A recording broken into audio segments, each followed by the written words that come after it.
3 months after the worst nuclear disaster in history, there is daunting news from Japan. Officials still trying to cool 3 melted nuclear cores with seawater, releasing radioactive steam into the atmosphere and creating vast liquid pools of toxic waste. The situation remains incredibly dangerous. I spoke with Michio Kaku about this ongoing crisis a short time ago. He's a professor of physics at City University in New York and author of Physics of the Future. Michio Kaku, thanks for joining us. Do they have control of the situation at the site? No. It's still a ticking time bomb. Realize that after the big Sumatra tsunami, 90 days after, 3 months after that, there was a huge aftershock. If they have another aftershock, and they're not in cold shutdown yet till next year, the accident could start all over again. It's like hanging by your fingernails. Yeah, it's stable, but you're hanging by your fingernails. Americans think this crisis is over, or that some even think that maybe it's solved or it's contained. It's not. What's happening right now? In the last 2 weeks, everything we knew about that accident has been turned upside down. We were told 3 partial meltdowns, don't worry about it. Now we know it was 100% core melt in all 3 reactors.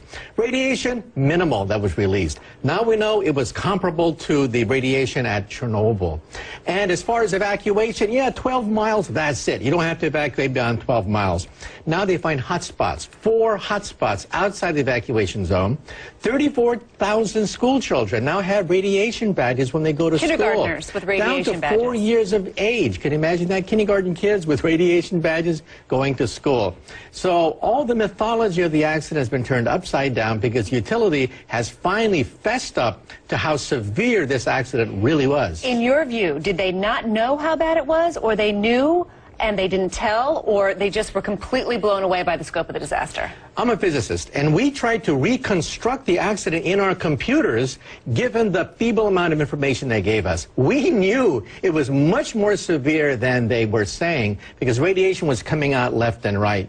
So, in other words, they lied to us. They knew how much radiation was coming out. They knew the danger. They knew how much core melting was taking place, but they tried to put a happy face on it. As a reporter, within hours of the earthquake and tsunami, within hours, not even a day, there were already statements from the company and from the International Atomic Energy Association saying that there had been safe shutdown of all of the reactors. And we know, of course, in the end that simply wasn't true. But from the very beginning, they were trying to tell us that this was a safe situation. Within hours of the accident, we now know it was like the Keystone Cops.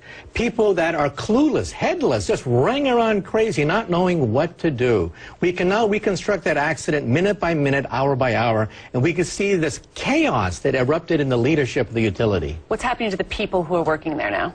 Well, as you know, workers are being sent in, and they're getting, you know, like a year's dose of radiation just within like 10 minutes at a time.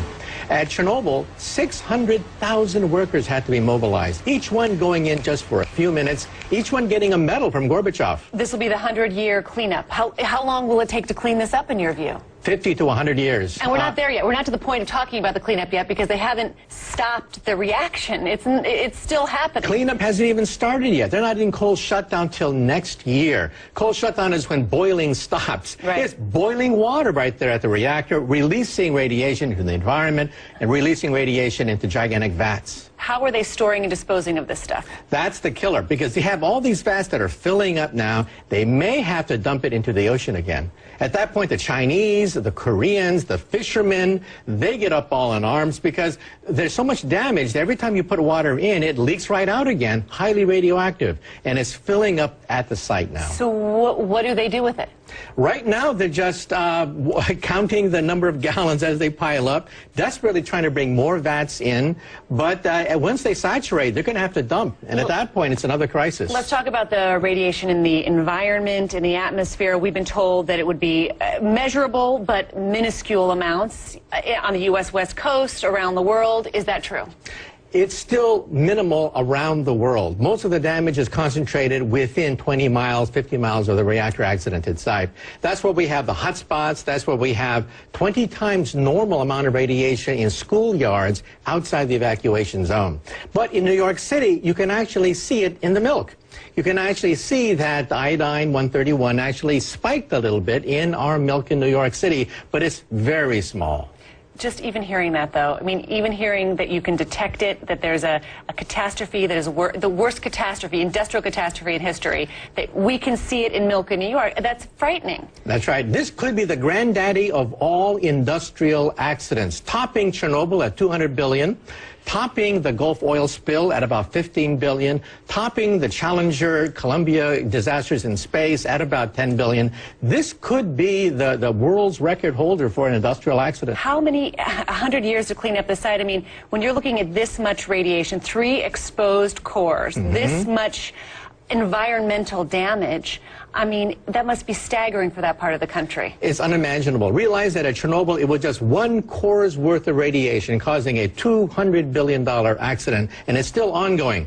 Here we have 20 cores worth of radiation. 3 totally melted, 1 damaged, and the rest in spent fuel ponds. Right. 20 cores worth of highly radioactive materials. And it's impossible at this point to even imagine the long-term health effects for the people in that area. At Chernobyl, even taking very, very conservative estimates, you're talking about perhaps 10,000 leukemia and thyroid cancer cases because of Chernobyl. This could be comparable. All right, Michio Kaku, thank you so much for joining us. Really appreciate it. Certainly a frightening story still unfolding there. When we come back...